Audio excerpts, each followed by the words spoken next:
आमिर का हज एक धमाकेदार और दिल को छू लेने वाली कहानी कहते हैं। जब अल्लाह का बुलावा आता है तो दुनिया की कोई ताकत, कोई रुकावट, कोई नियम उसे रोक नहीं सकता। यह कहानी है लीबिया के आमिर अल महदी मंसूर अल गद्दाफी की, जिसने 2025 के हज के मौके पर सोशल मीडिया, खासकर एक्स पर तहलका मचा दिया।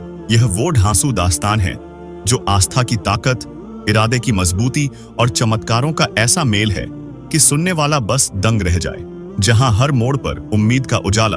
जून 2025 मक्का और मदीना में दुनिया के हर कोने से लोग अपने दिल में आस्था और सपनों का खजाना लिए इस पवित्र फर्ज को अदा करने निकल पड़े थे। इन्हीं में से एक था आमिर, एक साधारण सा शख्स जिसके दिल में हज का सपना सालों से था।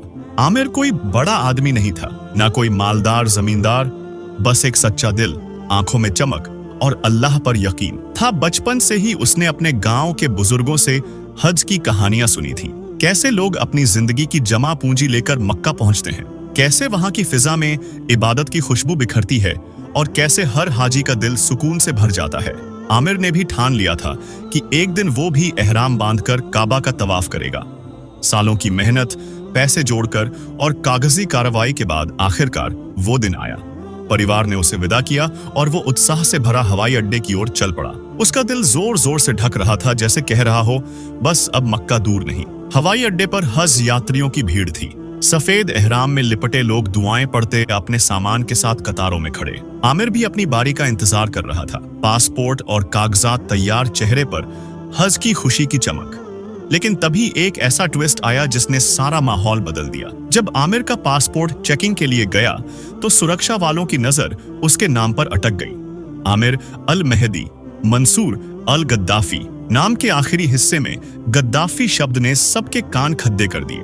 लीबिया का इतिहास मुअम्मर गद्दाफी से जुदा है, जो कभी वहां का तानाशाह था। 2011 में जनता के विद्रोह में उसकी मौत हो गई थी, लेकिन उसका नाम अभी भी संवेदनशील था। आमिर का उपनाम गद्दाफी से मिलता जुलता होने की वजह से सुरक्षा वाले सतर्क हो गए। यह गद्दाफी क्या माजरा है?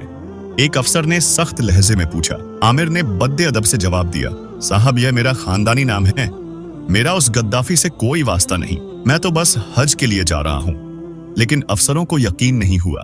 उन्होंने आमिर के कागजात की गहरी छानबीन शुरू कर दी, सवाल दर सवाल, परिवार, बैकग्राउंड, हज का मकसद। समय बीतता गया और आमिर का दिल बेचैन। उड़ान का वक्त पास आ रहा था, लेकिन जांच खत्म होने का नाम ही नहीं ले रही थी। थोड़ा इंतजार करो, हम कोशिश कर रहे हैं, अफसरों ने कहा। आमिर चुपचाप खड़ा रहा, लेकिन उसकी आंखों में बेचैनी साफ दिख रही थी। समय जैसे रेत की तरह फिसल रहा था।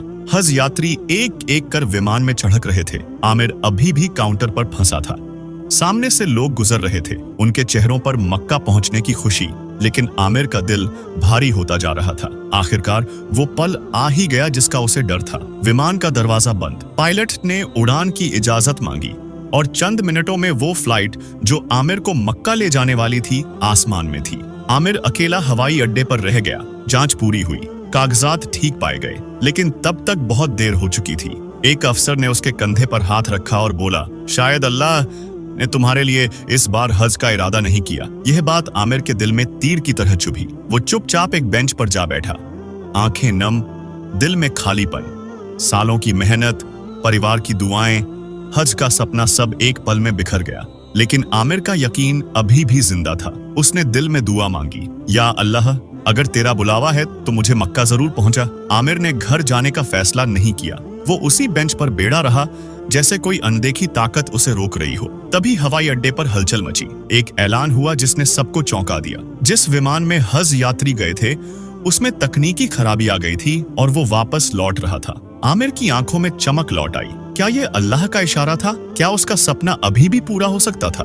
विमान रनवे पर उतरा, मरम्मत शुरू हुई, लेकिन नियमों के चलते पायलट ने दरवाजा खोलने से मना कर दिया। खराबी छोटी थी, यात्रियों को उतारने की जरूरत नहीं थी। आमिर ने अफसरों से गुहार लगाई, लेकिन जवाब वही नियमों का हवाला। शायद तुम्हारा नाम इस फ्लाइट में नहीं लिखा, एक अफसर ने कहा। आमिर ने पूरी हिम्मत के साथ जवाब दिया, मेरा इरादा हज का है और इंशाल्लाह मैं जरूर जाऊंगा।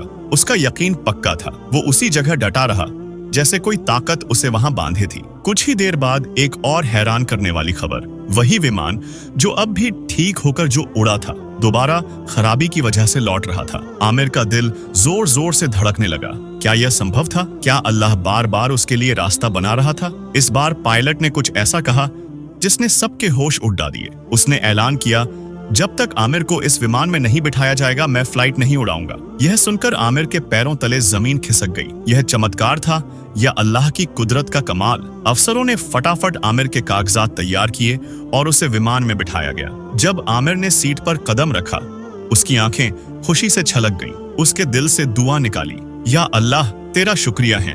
विमान ने आखिरकार उड़ान भरी और सऊदी अरब पहुंचा, मक्का पहुंच गया। आमिर की आंखों से आंसुओं की धारा बह निकली। उसने अपने इस अनोखे सफर को एक वीडियो में कैद किया और दुनिया से साझा किया। उसने बताया कि कैसे एक के बाद एक रुकावटें आई और कैसे अल्लाह ने बार बार रास्ता बनाया। आमिर की कहानी एक्स पर आग की तरह फैली। लोग इसे शेयर कर रहे थे और हर कोई अपनी राय दे रहा था। कोई इसे अल्लाह की कुदरत का सबूत बता रहा। एक यूजर ने लिखा, मुद्दई लाख बुरा, चाहे तो क्या होता है, वही होता है जो मंजूर खुदा होता है। दूसरा बोला, यह कहानी हर उस शख्स के लिए है जो मुश्किलों में भी हार नहीं मानता। आमिर की कहानी ने लाखों दिलों को छुआ। यह सिर्फ हज यात्रियों के लिए नहीं बल्कि हर उस इंसान के लिए प्रेरणा थी जो अपने सपनों के लिए लड़ता है। आमिर की कहानी सिखाती है कि जिंदगी में रुकावटें तो आएंगी, लेकिन अगर इरादा पक्का और यकीन सच्चा हो तो कोई बाधा आपको मंजिल तक नहीं रोक सकती। आमिर ने न सिर्फ हज का सपना पूरा किया बल्कि दुनिया को दिखाया कि जब अल्लाह का बुलावा हो तो रास्ते अपने आप बन जाते हैं। धैर्य और विश्वास कितने बड़े हथियार हैं, यह आमिर ने साबित किया। हर उस पल में जब सब कुछ खत्म लग रहा था, उसने हार नहीं मानी। शायद यही वजह थी कि अल्लाह ने उसके लिए चमत्कार किए। आमिर का हज का सफर एक ऐसी कहानी है जो हमें याद दिलाती है कि जिंदगी में मुश्किलें तो आएंगी, लेकिन अगर आपका इरादा सच्चा और यकीन अल्लाह पर है तो कोई ताकत आपको रोक नहीं सकती। यह कहानी हर उस इंसान के लिए मिसाल है जो अपने सपनों के लिए जूझता,